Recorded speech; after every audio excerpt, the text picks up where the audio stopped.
여러분 만나서 참 반갑습니다. 아주 오래간만에 만나는 것 같은데요. 수요 예배 오시는 분들은 그래도 뵀는데요. 우리 열린 예배는 한 7개월 넘었나요? 한 7개월 정도 된 것 같습니다. 여러분 참 만나서 반갑고요. 오늘 오다 보니까 비가 왔어요. 그러니까 눈이 좀 내린 상태에서 비가 와서 그런지 길이 되게 미끄럽더라고요. 오는데 바로 제 앞에 차가 미끄러져가지고 이 중앙 가드레일을 팍 박았어요. 그래가지고 다행히도 간격이 좀 떨어져 있어가지고 바로 서서 괜찮았는데 아마 그 사람은 조금 많이 다치지 않았을까 그런 생각이 좀 들더라고요. 우리가 운전을 해봐도 우리 인생에 가는 길에 대해서 우리가 사실 누구도 사실 예측하지 못하죠. 그죠? 하나님께서 지켜주셔야만이 우리가 오늘도 살 수 있고 또 우리의 생명의 호흡이 연장되는 것을 우리가 믿습니다. 이 시간 우리가 함께 나눌 하나님의 말씀은 시편 29편 10절에서 11절까지 말씀입니다. 제가 한번 봉독하겠습니다. 여호와께서 홍수 때에 좌정하셨으며 여호와께서 영원하도록 왕으로 좌정하시도다. 여호와께서 자기 백성에게 힘을 주시며 여호와께서 자기 백성에게 평강의 복을 주시리로다. 아멘. 우리가 이 땅에 살다 보면 우리는 홍수를 만날 때가 있습니다. 우리는 시련의 홍수를 만나고요. 우리는 시험과 환난의 홍수를 만나게 됩니다. 우리가 홍수를 만나지 않으면 참 좋을 텐데요. 그렇죠? 우리가 살다가 보면 늘 좋은 일, 기쁜 일, 즐거운 일만 있으면 좋은데 그렇지 않다는 것입니다. 누구든 한 사람도 예외가 없이 우리는 이 땅에 태어나면 우리는 살다가 보면 홍수를 만나게 됩니다. 그래서 심지어 응아하고 태어나는 어린아이를 보면서도 야, 네가 앞으로 이 험악한 인생을 어떻게 살아갈 것인가 라고 염려하는 것을 우리가 종종 볼 수가 있습니다. 사실 우리가 성경을 살펴보면 아담이 범죄한 이래로 이 땅은 가시밭길과 그리고 더 나아가서 눈물 골짜기를 지나가게 되어 있습니다. 그런데 이제 문제는 그런 것 같아요. 누구나 다 사실 어려움을 겪습니다. 우리가 보면 돈이 많든 적든 지식이 많든 적든 어떤 관계없어요. 나이가 많든 또 어리든 관계없이 누구나 다 시련은 겪습니다. 물론 그 시련에 경중은 있습니다. 아주 큰 시련도 있고 작은 시련도 있습니다. 그러나 문제는 뭐냐면 우리가 그렇게 시련을 당했을 때, 우리가 홍수를 만났을 때 우리가 어떻게 그 시련을 극복하느냐, 우리가 어떻게 그 홍수를 대하느냐가 더 중요한 것 같습니다. 우리는 보통 문제를 만나게 되면, 문제를 경험하게 되면 우리는 문제 그 자체에 집착하는 경향이 있습니다. 보통 그렇죠. 우리는 보통 그 문제를 가지고 골머리를 쌓습니다. 그러나 사실 더 중요한 것은 문제 그 자체는 아닌 것 같습니다. 문제보다 더 중요한 것은 우리가 그 문제를 어떻게 대하느냐 하는 것이 더 중요합니다. 요즘에 경제가 많이 어렵고 국가적으로 전 세계적으로 많이 어렵다고 합니다. 물론 과거에 비하면 사실 60년대 70년대에 비하면 지금 우리나라가 어렵다고 하더라도 사실 그렇게 어려운 것은 아니라고도 볼 수 있습니다. 요즘 매스컴에서도 계속해서 나오는 것은 위기가 기회다 이런 말도 있죠. 그죠? 위기가 기회라고 하는 것은 우리가 위기에 닥쳤을 때 어떻게 그 위기를 극복하느냐가 더 중요하다는 것입니다. 어떻게 창조적인 마음으로 우리가 그 문제를 해결하느냐가 더 중요한 것이죠. 특별히 우리 신앙인들에게 있어서는 어려움에 닥쳤을 때 우리가 어떻게 대처하느냐가 더 중요한 것 같습니다. 왜냐하면 우리는 그 어려움을 통해서 우리의 믿음이 성숙하고 우리가 하나님을 더 깊이 느끼고 경험할 수 있기 때문입니다. 우리가 오늘 이 본문에 보면 다윗은 이렇게 말하고 있습니다. 여호와께서 홍수 때에 좌정하였으며 여호와께서 영원하도록 왕으로 좌정하시도다. 자, 여기에 보시면 다윗은 말하기를 여호와께서 홍수 때에 좌정하셨다 이렇게 말을 하고 있습니다. 우리는 여기에서 아주 중요한 교훈을 한 가지 배울 수가 있는데요. 그것은 뭐냐면 우리가 이 땅에서 겪는 크고 작은 시련과 어려움, 그리고 때로는 아주 큰 홍수와 같은 어려움은 하나님께서 허락하신 것이라는 것이죠. 그리고 그뿐만 아니라 하나님은 그 환난과 시련을 다스리고 통치하고 있다는 것입니다.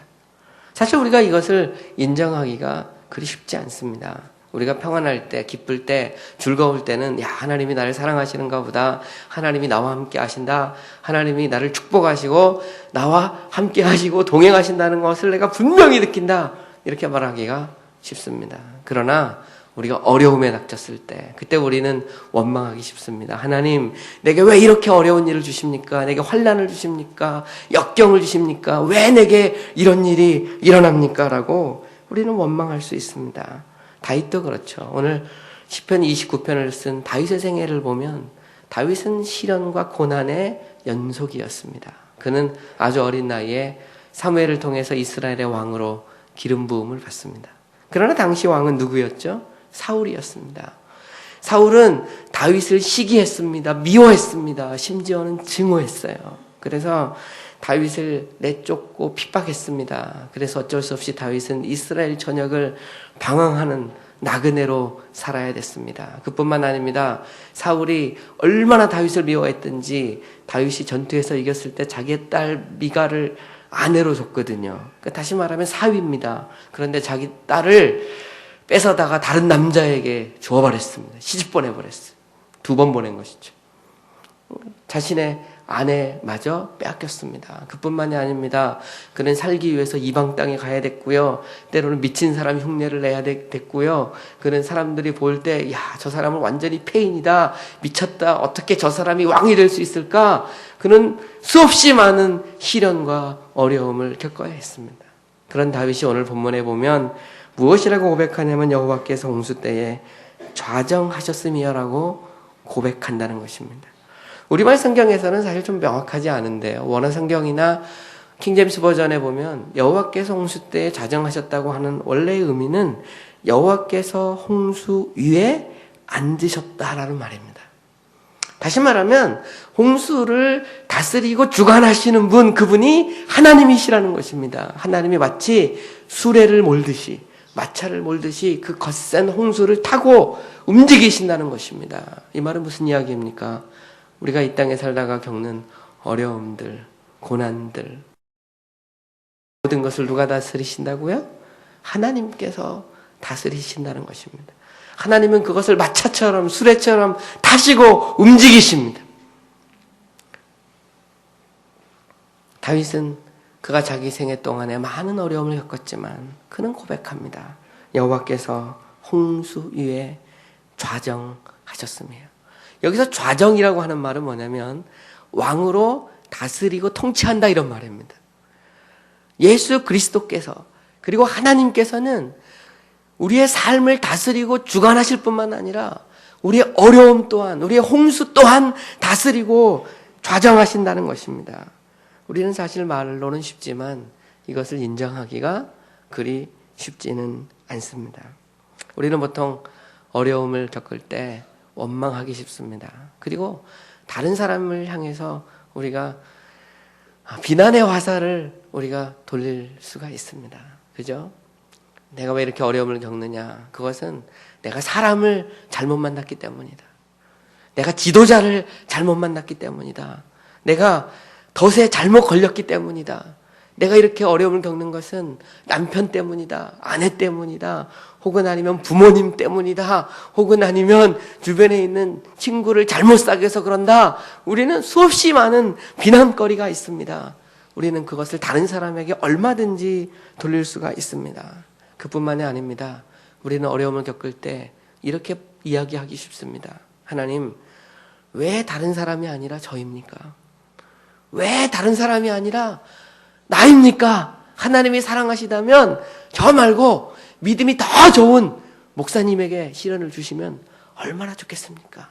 요한 목사님이나 저나 이영호 목사님에게 시련을 주시면 믿음으로 극복하실 텐데 왜 하나님, 왜 나에게 이렇게 어려움을 주십니까? 아니면 거꾸로 하나님, 저보다 믿음이 조금 부족한 저 사람, 더 믿음이 부족하거나 아니면은 형식적으로 신앙생활을 하거나 아니면 이 땅에 보면 예수도 안 믿고 자기 멋대로 사는 사람이 얼마나 많이 있습니까?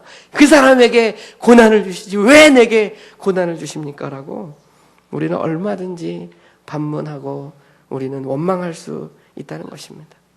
저도 그랬던 것 같아요. 제가 사실 뭐 남 얘기를 하는 것은 아니고요. 저 자신도 그런 것 같아요. 어려움을 겪을 때 보면 나도 모르게 그럴 때가 있습니다. 참 사람을 잘못 만났구나. 복이 없어도 뒤질이 덥구나. 말이죠. 왜 저런 지도자를 만나서 이렇게 고생을 해야 되나. 뭐 별 생각을 다 할 수가 있습니다. 그렇지 않습니까? 그러다 보면 마지막에 가면 하나님 왜 저입니까? 저 말고 다른 사람도 얼마든지 있지 않습니까? 라고 우리는 원망하고 불평할 수 있습니다. 그러나 오늘 본문에서 다윗은 무엇이라고 말합니까? 여호와께서 홍수 때에 좌정하셨다는 것입니다. 우리는 성경 속에 보면 이렇게 위기를 경험한 수많은 사람을 만나게 됩니다. 그 대표적인 사람이 욥과 같은 사람이죠. 그죠? 다윗뿐만 아니라 욥은 어떻게 보면 고난의 사람이었습니다. 시련의 사람이었습니다. 그는 동방의 의인이었고 거부였습니다. 가정이 행복했어요. 하나님을 사랑했습니다. 그는 하나님을 경외하고 예배하고 기도하기를 즐거워하는 사람이었습니다. 그러나 그에게 시련이 닥쳤습니다. 사랑하는 자녀가 생일잔치 하는 날 지붕이 무너져서 모두 다 죽었습니다. 강도가 쳐들어와서 종들을 죽이고 자기의 재산을 다 빼앗았습니다. 그뿐만 아닙니다. 자기 몸에는 피부병이 걸렸습니다. 이 피부병이 얼마나 심각했던지 머리끝에서부터 발끝까지 성한 곳이 하나도 없었다고 말하고 있습니다. 몸이 너무 가려워서 기와를 가지고 몸을 벅벅 긁어도 그 가려움증이 사라지지 않았다고 말하고 있습니다. 그뿐만 아닙니다. 사랑하는 가장 친했던 새 친구가 찾아와서 그를 보고 내가 무슨 죄를 저질렀길래 이렇게 하나님께서 너에게 시련을 주시느냐고 그들이 오히려 조롱했습니다. 안타까워한다면서 오히려 그의 마음을 뒤집어 놓았습니다. 그뿐 아닙니다. 이제 하나밖에 안 남은 사랑하는 아내조차도 욥을 이해하지 못했습니다. 내가 하나님을 사랑한다면 정말 하나님이 살아계신다면 어떻게 이런 일이 일어날 수 있느냐? 하나님을 저주하고 차라리 죽어버려라. 이것이 욥의 아내가 욥에게 했던 말입니다. 얼마나 힘들었으면 그렇겠습니까? 재산 다 잃었습니다. 사랑하는 자녀들 다 잃었습니다. 친구들 잃었습니다. 건강을 잃었습니다. 그런데도 아직도 하나님이 살아계시고 이 시련을, 이 환난을 하나님이 주셨다고 고백할 수 있느냐는 것입니다. 그러나 욥은 여기에서 하나님을 원망하거나 불평하지 않았습니다. 주신 자도 하나님이시요 빼앗아가는 자도 하나님이시라고 그는 고백을 했습니다. 그뿐만이 아닙니다. 그는 나의 가는 길을 오직 그가 아시라니 그가 나를 단련하신 후에는 내가 정금같이 나오리라고 고백을 했습니다. 그런 말하기를 하나님은 시련이라고 하는 용광로에 나를 집어넣으셔서 나를 정금같이 만드신다는 것입니다. 그가 이런 고백을 했을 때 모든 것이 회복됐을 때가 아닙니다. 여전히 어두울 때, 힘들 때, 여전히 그가 홍수의 한가운데 있을 때 그는 말하기를 오직 나의 가는 길을 그가 아시나니 그가 나를 단련하신 후에는 정금같이 나오리라고 그는 그런 고백을 했습니다. 여러분은 홍수를 만났을 때 어떻게 반응하십니까? 여러분은 하나님께서 이 홍수를 통해서 나를 단련하시려고 하시는 것이다라고 고백하십니까? 물론 시련은 힘이 듭니다. 어렵습니다. 사실 그것을 꿰뚫고 지나가는데, 뚫고 지나가는 데는 많은 인내와 눈물이 필요합니다. 그러나 한 가지 분명한 것은 오늘 다윗은 고백하기를 하나님께서 그 홍수 위에 앉아 계시다는 것입니다. 자, 그렇다면 우리의 의문은 여기에 있습니다. 왜 하나님은 왜 우리에게 시련을 허락하시느냐 하는 것입니다. 왜 하나님은 우리의 인생에 홍수를 허락하십니까? 그 이유는 무엇입니까?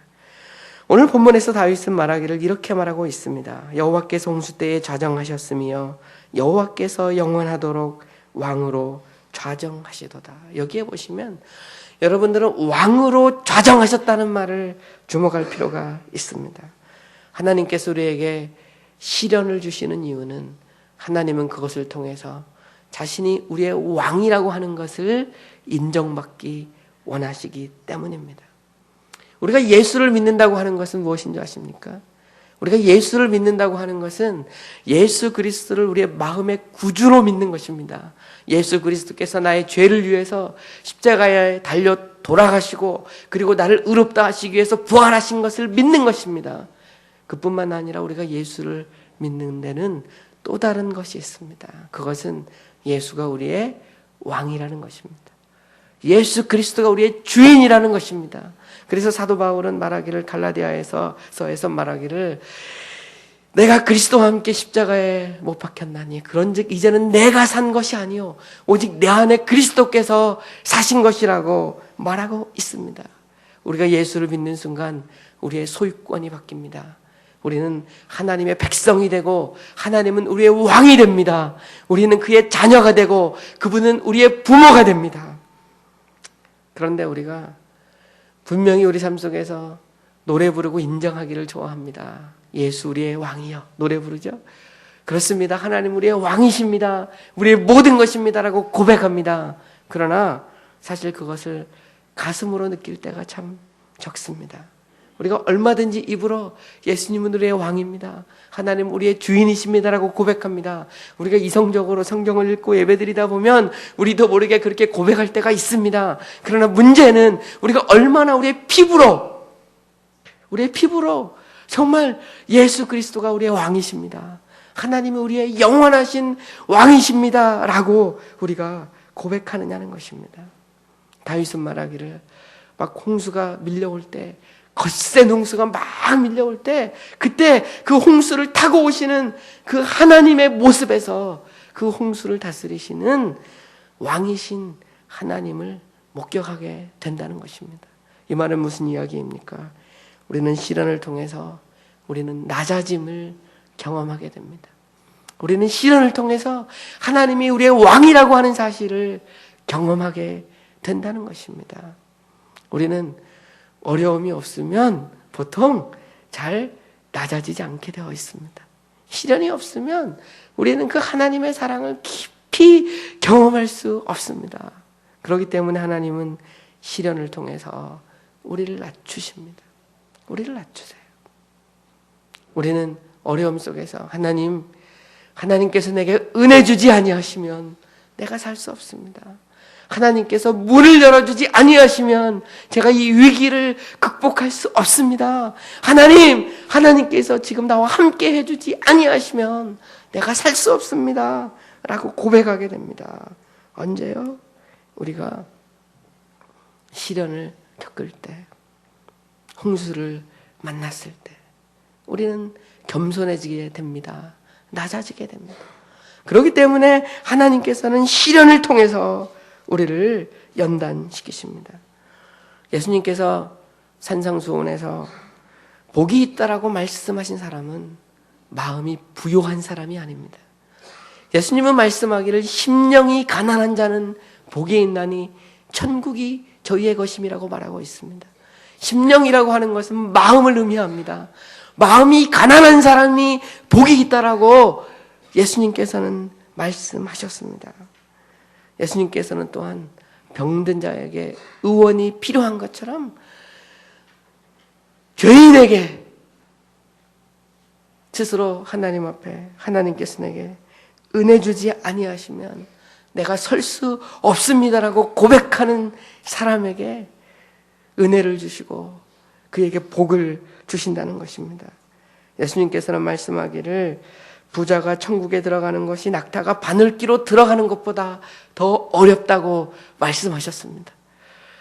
부자가 천국에 들어가는 것이 낙타가 바늘기로 들어가는 것보다 어렵다. 여러분, 낙타가 바늘기로 들어갈 수 있습니까? 없습니까? 한번 생각을 해보십시오. 지금 한번 낙타 한 마리를 그리고 바늘기 하나 딱 놓고 낙타가 바늘기로 들어갈 수 있을까요? 없을까요? 없습니다. 불가능합니다. 이 말은 무슨 이야기입니까? 부자가 천국에 들어갈 수 없다는 것입니다. 그러면 여기서 말하는 부자는 무엇을 의미합니까? 물론 경제적으로 물질이 많은 사람일 수 있습니다. 그러나 보다 분명한 의미는 여기서 말하는 부자는 그 물질 때문에 하나님 앞에 낮아지지 않은 사람입니다. 하나님이 없어도 나는 스스로 잘 살 수 있다고 생각하는 사람입니다. 그 사람이 오늘 이 본문에서 이야기하고 있는 부자라는 것입니다. 예수님께서 자기 공생애를 하실 때 공생애 기간 중에 한 부자 청년이 예수님을 찾아온 적이 있습니다. 그 부자 청년이 예수님께 물었습니다. 선생이여, 내가 어찌하여야 내가 구원을 얻을 수 있습니까? 그때 예수님께서 무엇이라고 대답하셨습니까? 내가 가지고 있는 모든 재산을 팔아 가난한 자들에게 다 나누어 주고 그리고 나를 쫓으라고 그랬습니다. 성경은 불행하게도 그 부자가 실망해서 돌아갔다고 되어 있습니다. 왜 그렇습니까? 그 부자 청년의 문제는 무엇이었겠습니까? 그에게는 물질이 문제가 되는 것입니다. 그의 부가 하나님과 그의 사이를 갈아먹고 있는 것입니다. 그렇기 때문에 예수님은 그것을 처리해야 한다고 말하고 있습니다. 오늘 우리가 하나님 앞에 나오지 못하도록 하는 것들이 우리 삶 속에 참 많이 있습니다. 그것이 물질일 수도 있고요. 우리 자신의 교만일 수도 있고요. 때로는 우리의 이성일 수도 있고요. 하여튼 우리를 가로막고 있는 수없이 많은 것들이 있습니다. 심지어는 우리의 죄악된 본성일 수도 있습니다. 하나님은 우리로 하여금 구원받게 하기 위해서, 하나님의 자녀로 만드시기 위해서, 자신이 영광 받으시기 위해서 하나님은 시련이라고 하는 통로를 통해서 우리를 연단시키십니다. 우리를 낮추십니다. 그리고 자신이 왕이심을 인정받으십니다. 소설가 생텍쥐베리는 이런 이야기를 했다고 합니다. 주님이시여, 제가 제 자신을 알려면 당신이 제 안에 고통의 닻을 내려주시는 것으로 족합니다. 당신이 줄을 잡아당기시면 저는 눈을 뜹니다. 예, 그렇습니다. 하나님께서 우리를 깨우시려면, 하나님께서 우리로 하여금 우리 자신을 알게 하시려면 하나님께서 우리에게 고통을 주는 것으로 충분하다는 것입니다. 하나님은 고통을 통해서 우리로 하여금 당신의 사랑을 더 깊이 느끼게 합니다. 여러분, 여러분의 자녀들도 역시 마찬가지죠. 자녀가 언제 부모님의 사랑을 깊이 느낍니까? 그것은 어려움을 겪을 때입니다. 시련을 겪을 때. 그때 되면 부모님이 자신을 얼마나 사랑하는지를 알게 됩니다. 같이 한 품 속에 있으면 잘 모르죠. 저도 아이들이 둘이 있는데 같이 있다 보면 얼마나 저희들이 제 아이들을 사랑하는지 잘 모릅니다. 그러나 그 아이들이 떠나가면 알게 되어 있습니다. 혼자 자기가 빨래도 해보고 밥도 해보고 또 혼자서 살다 보면 그 속에서 야, 부모님이 우리를 얼마나 사랑하는 줄 알게 되는 것이죠. 마찬가지입니다. 하나님은 시련을 통해서 우리로 하여금 하나님의 사랑을 더 깊이 경험하게 합니다. 이제는 우리가 머리로가 아니라 입으로가 아니라 가슴으로 느끼게 하신다는 것입니다. 그뿐만이 아닙니다. 하나님은 시련을 겪게 하시고 우리에게 더 큰 위로가 되는 것은 내버려 두지 아니하신다는 것입니다. 오늘 본문에 보십시오. 오늘 본문 11절에 보면 다윗은 이렇게 말합니다. 여호와께서 자기 백성에게 힘을 주시며 여호와께서 자기 백성에게 평강의 복을 주시리로다. 하나님께서는 우리에게 홍수를 허락하십니다. 시련을 허락하십니다. 환난을 허락하십니다. 그리고 그것을 통해서 우리를 낮추십니다. 자신이 왕이심을 인정받기 원하십니다. 그리고 그뿐 아니라 우리가 하나님의 도움을 구할 때, 낮아져서 기도할 때 하나님, 주님께서 나를 도와주셔야 합니다. 이 시간 하나님께서 역사해 주셔야 합니다. 라고 말할 때 하나님은 우리에게 힘 주시고 평강을 허락해 주신다는 것입니다. 오늘 다윗은 분명히 말합니다. 여호와께서 자기 백성에게 힘을 주시며 여호와께서 자기 백성에게 평강의 복을 주시리로다. 여러분, 다윗의 생애 속에 보면 다윗은 그런 고백을 참 많이 했습니다. 여러분이 잘 아는 시편 23편에서 다윗은 무엇이라고 고백합니까? 내가 사망의 음침한 골짜기로 다닐지라도 해를 두려워하지 않을 것은 주께서 나와 함께 하심이라. 예, 그렇습니다. 여러분, 홍수를 만났을 때, 시련을 당할 때 하나님은 우리와 함께 하십니다. 하나님 우리에게 힘을 주십니다. 용기를 주십니다. 그뿐만이 아닙니다. 하나님은 우리에게 감당치 못할 시험당함을 허락지 않습니다. 고린도전서 10장 13절에서 사도 바울은 말합니다. 사람이 감당할 시험 밖에는 너희가 당한 것이 없나니 오직 하나님은 미쁘사 너희가 감당하지 못할 시험당함을 허락지 아니하시고 시험당할 즈음에 또한 피할 길을 내사 너희로 능히 감당하게 하시느니라. 여러분, 그 사실을 믿습니까? 하나님은요, 여러분이 감당하지 못할 시험당함을 허락하지 않습니다. 저희 교회에 나오시는 분 중에 최근에 그 한 목사님 부부가 저희 교회를 이렇게 출석하고 있습니다. 병원에 입원하셔서 저희 교회를 나오시는데요. 남편이 전도사님이시고 그리고 부인이 목사님이십니다. 근데 그 전도사님하고 남편이 같은 신학교를 나왔습니다. 같은 신학교를 나와서 그리고 이 연세가 좀 드셨을 때 직장 생활을 하다가 은혜를 받았어요. 그래서 직장을 그만두고 남은 생에는 정말 하나님을 위해 살아야 되겠다. 그래서 부부가 신학을 했습니다. 같은 학교를 나왔어요. 그리고 그분들이 서울에서 공부를 했는데 이 지방으로 내려갔습니다. 우리는 이제 나이도 많고 그러니까 농촌교회에서 우리가 목회를 해야 되겠다. 그래서 땅을 조금 사서 그곳에 개간을 하고 교회를 세웠습니다. 그런데 불행하게도 교회를 세우고 얼마 되지 않아서 전도사님께서 교회 일을 하시다가 떨어지셨어요. 한 10m 정도 되는데 떨어지셨는데 완전히 이 몸이 다 마비되고 이 등이 척추가 나가고 그래서 그분이 3년 이상 동안을 사역을 하지 못했습니다. 결국 사역을 그만뒀어요. 다른 분에게 물려주고 그리고 병원 생활을 시작했다는 것입니다. 올해가 4년째래요. 근데 저희 교회에 출석하셨는데 같이 이야기를 했습니다. 처음에는요, 정말 원망밖에 나오지 않았답니다. 하나님, 우리가 모든 거 다 버리고 주의 일을 하기로 결심하지 않았습니까? 우리가 이 시골까지 내려왔는데 어떻게 이런 일이 일어납니까? 눈물도 많이 흘리고요, 탄식도 많이 하고요.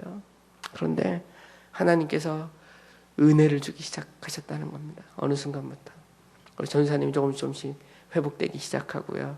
물론 아직도 휠체어를 타십니다. 그러나 다시 말씀을 보게 되고 말을 하게 되고 그것을 통해서 정말 많은 눈물과 기도를 했다는 것입니다. 그 속에서 말로 다 형언할 수 없는 하나님의 사랑을 경험하게 됐다고 그래요. 전에는 기도해도 눈물이 별로 나오지 않았는데 요즘엔 앉기만 해도 저절로 눈물이 나온다는 것입니다. 여러분 어떻습니까? 하나님은 우리에게 시련을 통해서 축복을 해주십니다. 그리고 우리가 시련을 당했을 때 하나님 내버려 두지 않습니다. 하나님은 우리에게 무엇을 주세요? 힘을 주십니다. 사도 바울은 로마서 5장 3, 4절에서 그는 이렇게 말합니다.